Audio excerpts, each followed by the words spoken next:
and A2 is a newer version of the M24. The M24-A2 is still, in essence, the M24. What we're going to do is we're going to start at the top of this rifle and we're going to go through the new components now. First and foremost will be the day optic. The particular day optic is a Leopold M3 LR, which is a 3.5 to 10 variable power scope, which you can adjust for the rear.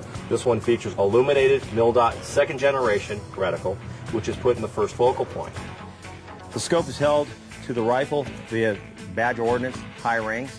They're steel rings of sniper grade quality. They are attached to what we call the MARS, the modular accessory rail system, which we'll talk about a little bit later.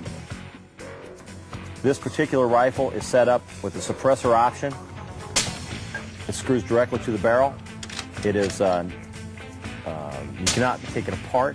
It's virtually maintenance free. You clean out the carbon and the suppressor lasts an indefinite amount of time. In the absence of the suppressor, we use a thread protector to protect the thread so that when you do want to use it, the threads are there and they're functional. This particular stock features an adjustable cheek adjustment as well as adjustable length of pull. You have approximately 2 inches of cheek adjustment and approximately 2 to 4 inches of length of pull adjustment. The stock also features a detachable box magazine. This particular magazine holds 10 rounds. There's also a 4-round magazine for it. The stock features 3 sling mounting points, 1 in the rear, 2 in the front. 2 in the front, 1 can be used for the Harris bipod. This particular one is called an LM, and it allows you to adjust the height of the front of the weapon, quickly collapse it via the spring action, or move it out incrementally. Okay, the bolt handle on this weapon, as you can see, is what we call a tactical knob. It's an oversized knob, and what that allows you to do is work the bolt or manipulate the bolt in a rapid fashion. When the weapon's being fired, it's much easier to grasp and manipulate. Still features the same 2-position safety as the regular M700 series rifles. It has a fire and a safe mode. When in the safe mode, the weapon cannot be fired, however, the bolt can be removed. The 700 action drops into this stock with no modification whatsoever. I mean, any 700 long action would fit into this stock. Features the same trigger as I said earlier on the modified 40X trigger. It's user adjustable from about 3.5 to 7 pounds.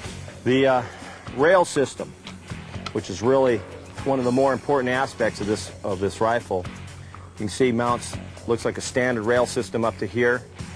It has a cutout for the objective end of the scope, and then you have a front Picatinny rail, which is designed for use with the universal night sight. The side rails can be removed and move forward or backwards. They're interchangeable, and as you can see, they're L-shaped, so that you can move them back and have it extended to the rear, move forward and flip it forward, and actually move whatever it is you want mounted forward even more. Now, talking about the ancillary devices that you would use for this, this is a universal night sight. It is a passive night vision system which amplifies existing light. It's a phenomenal piece of equipment. Now, in conjunction with this, with night vision system, this particular rifle, we have what's called an AMP PEQ2 Alpha. And what this is an infrared laser illuminator aiming device. And what this allows you to do is you zero this particular aiming module to whatever range you desire. And through night vision system, when you illuminate it, what it allows you to do is pinpoint a target with IR illumination. Anybody else on night vision, whether it's handheld, helmet mounted, weapon mounted, can see what you're aiming at. The original M24 was the standard and continues to be the standard in sniping rifles today throughout the U.S. military. The M24-A2 really brings the M24 into the 21st century and allows the M24 to be the superior weapon system that it is and allows it to integrate into the modern battlefield. It's just an evolution of what was already a great system.